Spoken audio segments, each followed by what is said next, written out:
All right, you guys. Today I have owner of Sase Hair Care, Tori Hammond, in the building for a Ecomm audit. Um, I'm so excited to audit her page because we are both in the same space, in the same industry, and I've watched her grow. She's watched me grow, and so it was my pleasure to go through her website last night. And she has a really great website. She has great products, and and I know she has a superstar product, so I took a few notes and some suggestions. She's not ground zero, so it's not a whole lot of work she needs to do, but I do see a few things that could be beneficial to her um her brand. But Tori, could you first tell us about your brand and how you got started? Okay, so my name is Tori Hammond, and Sase Haircare Products was birthed out of my love for the beauty industry. At the time, I had already been in the beauty industry for quite some time. I'm a military wife, and so I move constantly. And so I don't know, I think I was in about maybe my fourth or fifth move when my customers were always, as I leave them to travel from here and there, they always ask me what to use, where to go to get it, and things of that nature. And so, of course, I wanted to leave a legacy for my children or even for my industry. And I said, okay, why not? Why not? And so, after some thought, after some research, after some saving, Sassy Hair Care Products was birthed. All right, and you've been around how many years? 8, Seven. 7. Okay, cool, Mhm. cool. Yep, seven. All right. Well, thank you for sharing that with us. So we're gonna get right into this. So I have like this almost like 23-point checklist. Okay. So I'm gonna share my screen and go to your website. And I'm you are right here. excited. Okay. All right. So this is Sassy Hair Care website. So one of the things I look for is, like where would people land? The homepage basically, and homepage looks good. I'm gonna make a few suggestions as we go through, but the color, Okay. the aesthetics is amazing. It's very synergistic. You have great product photos. I remember when I was first starting and I was using my phone to take photos. And then you grow and you upgrade. So for those who don't know me, I bootstrapped myself to a 7-figure company last year, and I've been through every phase a startup could be in, and I'm still a startup. I still consider myself a startup because 7 figures sold is not 7 figures earned.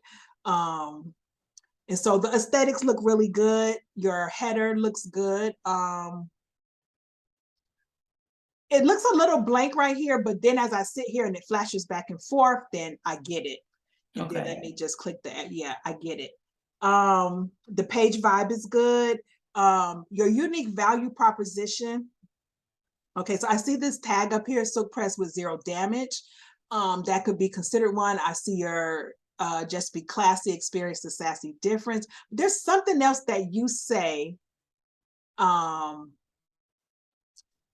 There's something else that you say. I hear you say a lot about your product, or your brand. Is There's it is it around self-care? Is it just be classy, just be sassy, be you, because no one can do you quite like you do? Is that it? no, it's sassy. Hold on. It's, oh my God. When you drop the link to your, hold on, let me go to my YouTube. When you drop the link to your to our to your website on my page, it came up. Let me go to my post yesterday. Oh, a place where looking good is understood. Looking good is always understood. Yeah. Right. So that stood out to me. So I was like, okay, that's that's a great tagline for you as well. Um, the text colors, logo looks good. Everything looks good. Okay, your featured. Oh, okay. First correction or thing that is missing. Okay. After being on your page, like almost, I was on there like 20, 30 minutes last night. There's no pop-up. Okay. There should be a pop-up to opt in to text, and to opt in to emails. You do Okay. have it. We all have this newsletter at the bottom. but most people do not make it this far. So usually what's highly recommended is a pop-up for people to actually maybe a 10% off to get their email, to join your list. And what I've been doing with text lately, it's I'm actually going to do a hard campaign for Black Friday for people to join my text list, because it is much, email is great and amazing, but it's even text is going to be the game changer for Black Friday weekend. So Okay. are you using any text service now? No. Okay. So I saw you have why was it Utopo for your reviews. They also have a SMS bump, and I actually use them for my SMS abandoned cart, and as well as for text blast. And I do really, really well with my text blast, and I can segment them down. I've been doing little segments, and it's been returning like $300 or $400 a day, like who hasn't purchased, who hasn't this, and all those little things have been great. So I would look into that. Do you use any email other than Shopify? No. Okay. Have you heard of Klaviyo? Yes. Okay, so Klaviyo is like email on steroids, because it tracks customer behavior to the 10th power. And they also have SMS. I'm actually getting ready to move to their SMS platform, just because I already have Klaviyo. I just need to move my list over. I think it may work better for me since I'm already using the email, but I'll talk about Klaviyo in a little bit, but I just wanted to ask you that. Okay, so a pop-up email offer, and that can be set up. I think Shopify has an option, but Klaviyo has one as well. And you can customize it and create some type of unique offer. You don't have to make an offer, but if you go to most websites, there's usually some type of pop-up within the first 30 seconds. Did you click the bottom where it says classy with a bit of sassy? No. Click it. Let me see if it pops up. Okay, this is about the points. This is like the loyalty program. So not the same thing. Okay, got it. Same thing. Yeah. Okay. So cool. yeah. So let's say mine may or may not pop up. Let me see. Do I have, I think I may have it turned off right now because I have something else turned on. I actually have another app that's collecting emails for me, but we'll take a look at that later. Okay. Okay, so that's one top suggestion. Then the next one is your featured item, which I'm going to assume, because this is what I see you talk about a lot, is this Sassy Sleek and Chic texture paste.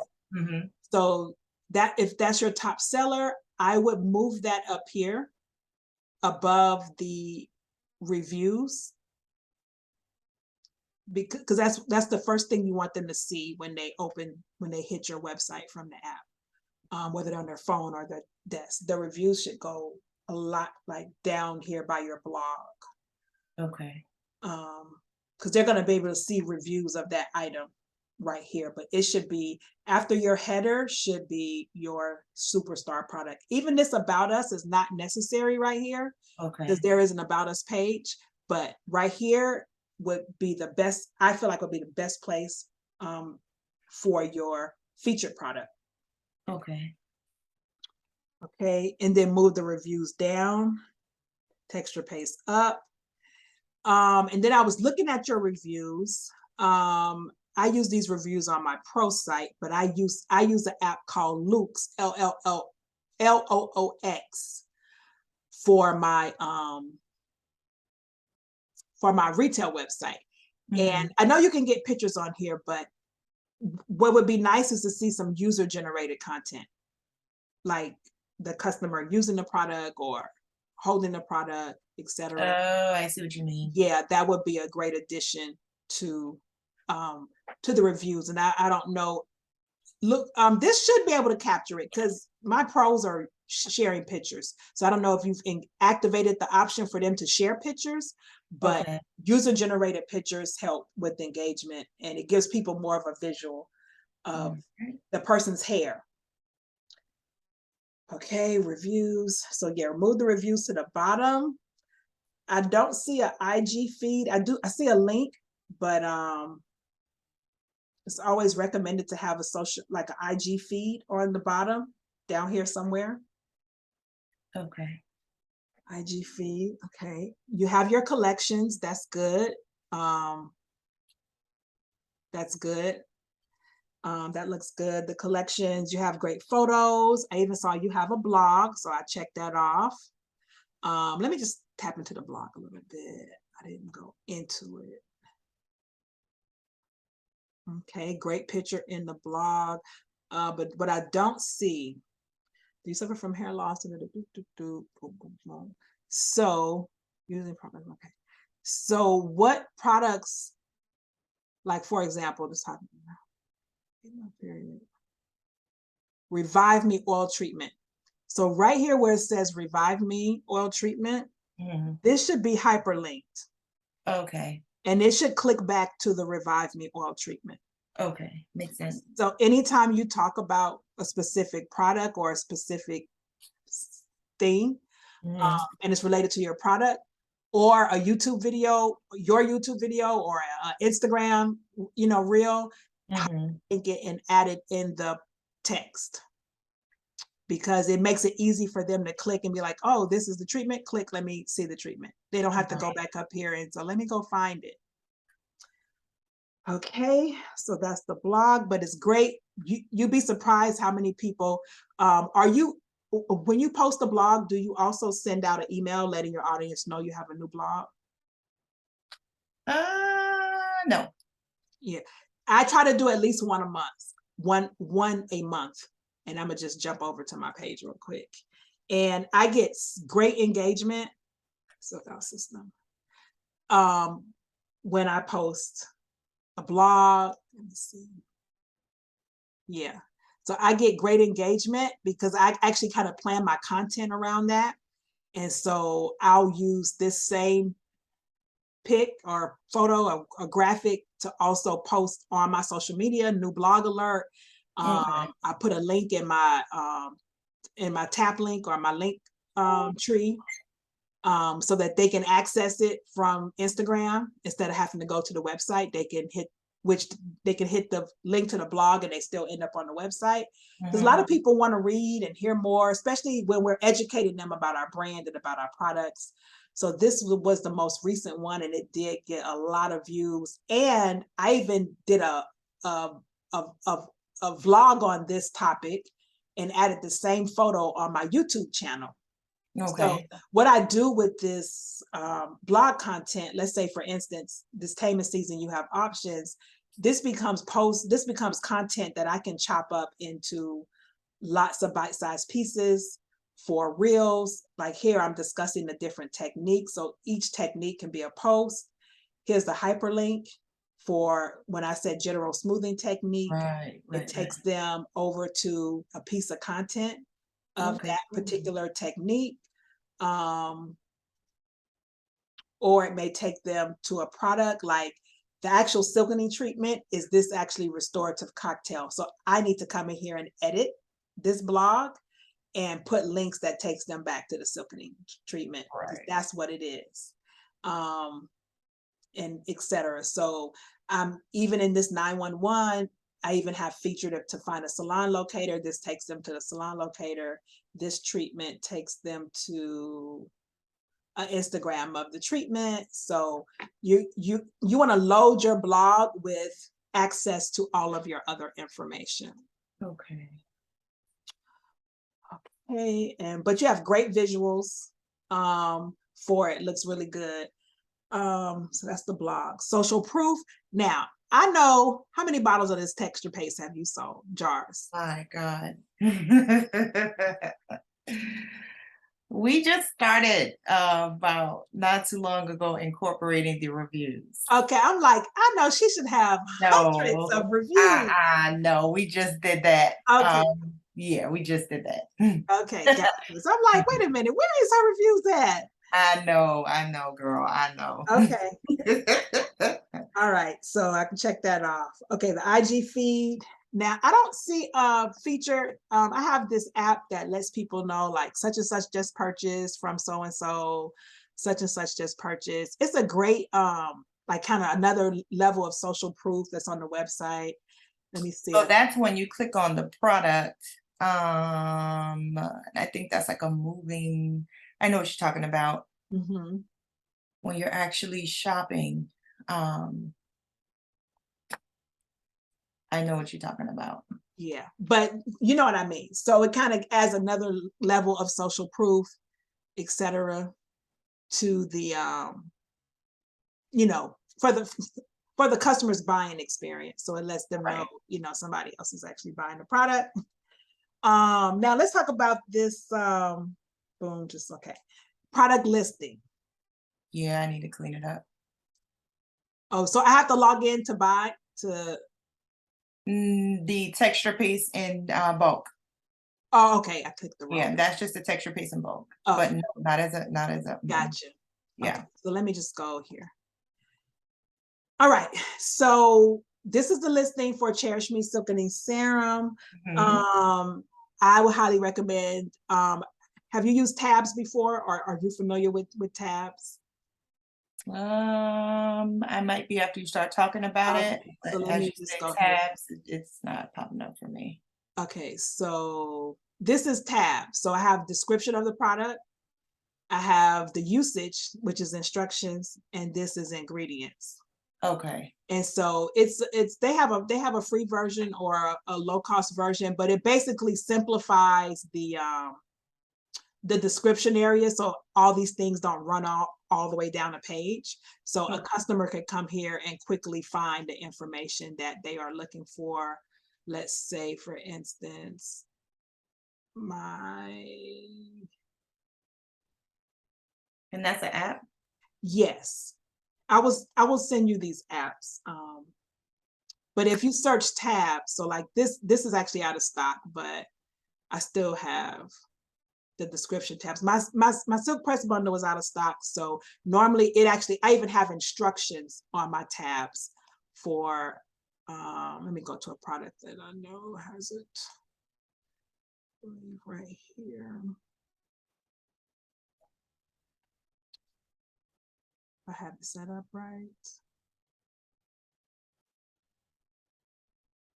Okay, here it is. So on the silkening treatment, I have tabs because there's so much information, it would run on and on down the page. So I have a description, which still is kind of lengthy, but I just wanted to make sure I put the information out there for them. Then I Right. have the instructions, how to use it. So, and I have ingredient listed here.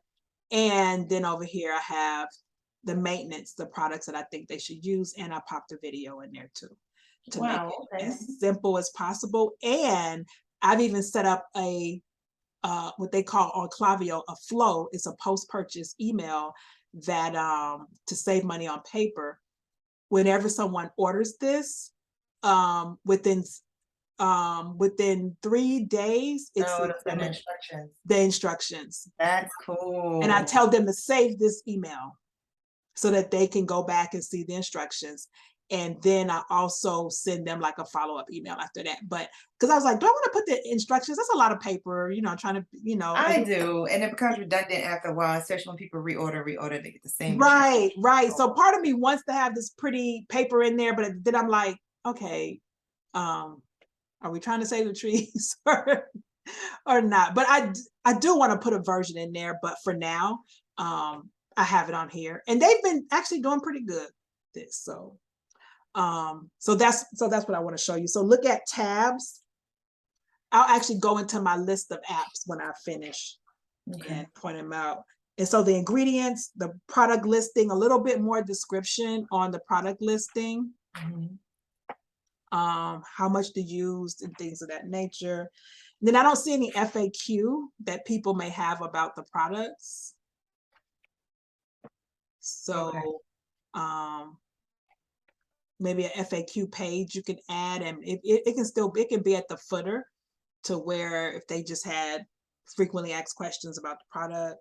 Mhm. And then the last thing, oh, I actually don't see an upsell option. Are you using any upsell apps?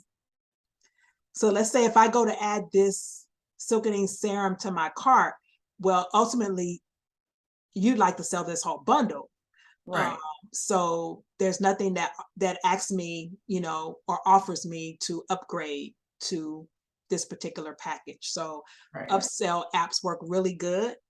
And sometimes, let's say you have this marked down at 21, you can keep this at 25 because the better value is when they're gonna get the bundle. Got it. And you can program that app to actually give them a customized discount where, okay, you can get this for 25, but you can save 15% if you buy. If you got the whole thing. Yes. Got it. Makes And sense. that helps to convert. I've upsold, like if they're getting a blow dryer, then it's programmed to have an upsell for The complete serum bundle. or flat Okay. iron and Okay. things of that nature. And but believe it or not, they work really well. What else? Upsell. And then the last thing that I do not see is Afterpay,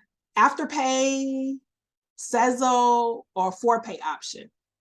Am I missing that? I have Shop Pay. Oh, Shop Pay. Okay. So it gives them the ForPay option. Mm-hmm.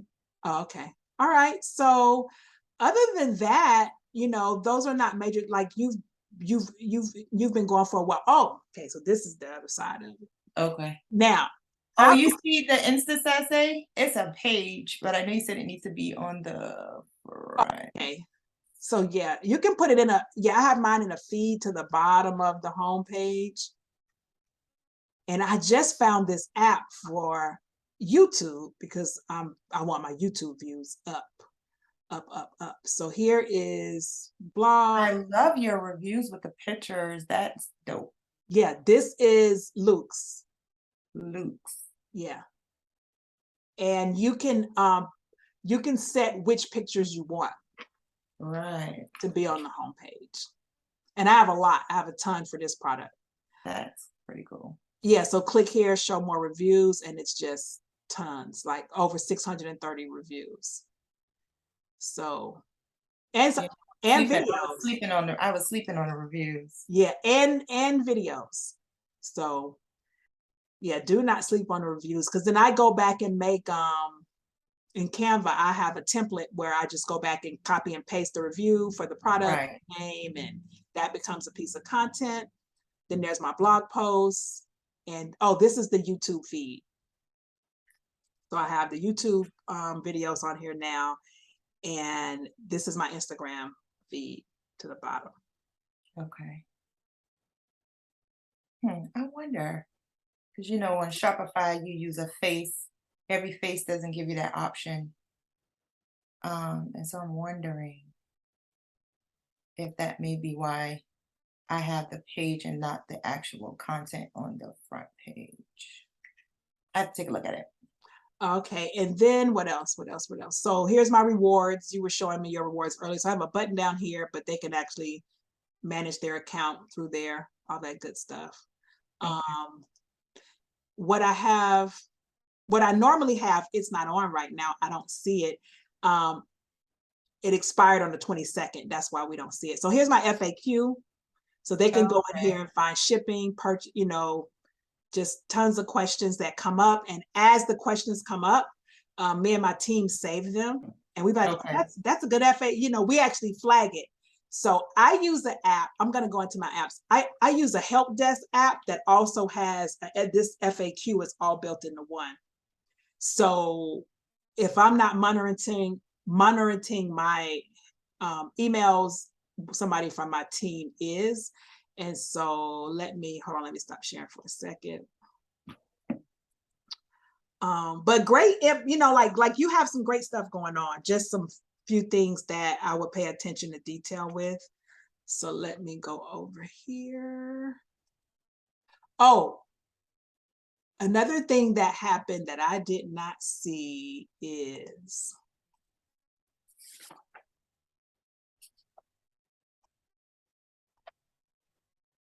okay. So I put some things in my cart last night. Okay. And I have not got an abandoned cart email from you. What? Now I do have that. Now I do, because my abandoned cart say, I know what you did. Okay, yeah, I did not. And I've been checking my email all morning because I'm like, where's the abandoned cart? Where's the abandoned cart email? So I have not gotten an abandoned cart email. Let me see why we ain't sent you no abandoned cart email yet.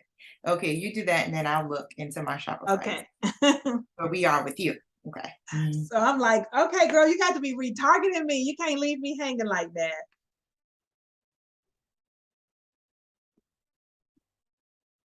I don't see you. Can Yep, you make I me? put that in the cart last night. Now,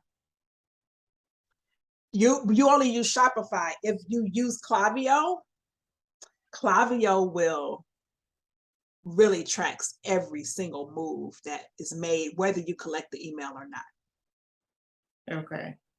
Is Because I'm looking on my abandoned carts and I don't see you. Abandoned checkouts, I don't see you. now I didn't put my credit card in, and maybe that's why. But Klaviyo segments it down to anybody who engaged on your website. Okay. Because it doesn't need their email. It is if they have a social media, it can track them. Oh, cool. Okay. And then they have where the cart was started and then where payment was started. So there's two types of abandonment. Okay. And you can target. So that's what I was looking at. That retargeting is retargeting got me through Black Friday last year when the ads team started bombing. I'll say sabotaging me because that's what they were doing. They were sabotaging me. I took to Klaviyo and created a very aggressive retargeting campaign that if you click to the website within 30 minutes, I was sending Okay. sending you an email saying, hey, did you know about our holiday deals? Like, and it was working. Like, I was like, I ain't missing $1 this Black Friday. These people are trying to kill me off. And I end up increasing, I doubled my email sales through the Black Friday. Like where I was doing, I think I did like an additional $10,000 through emails. Okay. So that is really, really huge. And then are you running any ads? Not at the moment. No. So I would highly recommend at minimum, I think at minimum, everyone should have a, if it's, even if it's a retargeting, catalog ad, meaning anybody who touches this website and your pixel is installed from Facebook, it's going to go back. So you can set up the retargeting for anyone who watch your reels, anyone who watch your videos on Instagram, anyone who engaged with your website, anyone who engaged with your emails from your website, everything the pixel, any activity where people are engaged, you want to make sure they you remind them that you existed and that they actually came to your page. And you can do a retargeting with just a slideshow. You don't have to make any content. It'll just take your catalog and create those slides. Slideshow. All right. And you just have to write some juicy text, saying, hey, thanks for stopping by our page. You might want to offer a 10%, see anything you like, use this code to come back. And you can start it off with little as like $10 a day. Okay. Our retargeting, our abandoned cart email gives you 10%. So I do the email and as well as I do the retargeting. Okay. I was just telling you because you didn't get a chance to see it. Okay, right. So, and do you have a welcome email series? Like when somebody, well, you don't have that pop-up. So that pop-up, or when they come onto your newsletter, if they sign up down here on your newsletter, I also have a welcome series about 4 or 5 emails that start to go out about every 3 days. And the first 3 are not selling. They're just basically chopped up my about page. Right. Broken into 3, like here's the about, who's founded the company, what we're about, we're, here to serve you, how can we help you? And then the next one is, okay, this is our flagship products, and and just little bite pieces of nurturing. And then at the end, that final email gives them an offer to invite them to try something. And when I look at the analytics on Klaviyo, I see people have made purchases. You're welcome. Okay. So that will actually cover our audit. I actually have a few more questions I want to ask you, but I don't want to ask them on the audit because they're a little personal in terms of numbers. So I'm going to stop recording. But this is a great, she has a great page, you know, we all, even myself, there's always things we need to do to refresh, to optimize, and make sure that we are, you know, take advantage of this opportunity. So that pop-up is like acknowledging that someone has visited. Like if you were in a store and you walked into a mall and it's like, hey, you know, how you doing? I'll be right with you. You know, it helps to acknowledge the person that you know that they've been there. Even the retargeting email lets them know that, oh, I saw, you know, you were looking at this, or we noticed you stopped by, you Right. know, how can we help you, etc. I'm going to stop recording right now, but I hope you guys that are watching this find This is value in this good. This is video. awesome. This is good. Great. I Okay. got notes. Okay, that's good. That's good. I was talking to my girlfriend this morning before I stopped recording, and she was like, you know, I think I'm gonna go get a job. Mhm. And I said, well, you know, I'm getting ready to do this audit. And she says, you know, I haven't even done the homework that you audited my store. I've never did the work. I says, you don't need a job. You need to work your business. I was like, you need to go back and pull out those notes and work your business and get ready for Black Friday. Let me stop recording.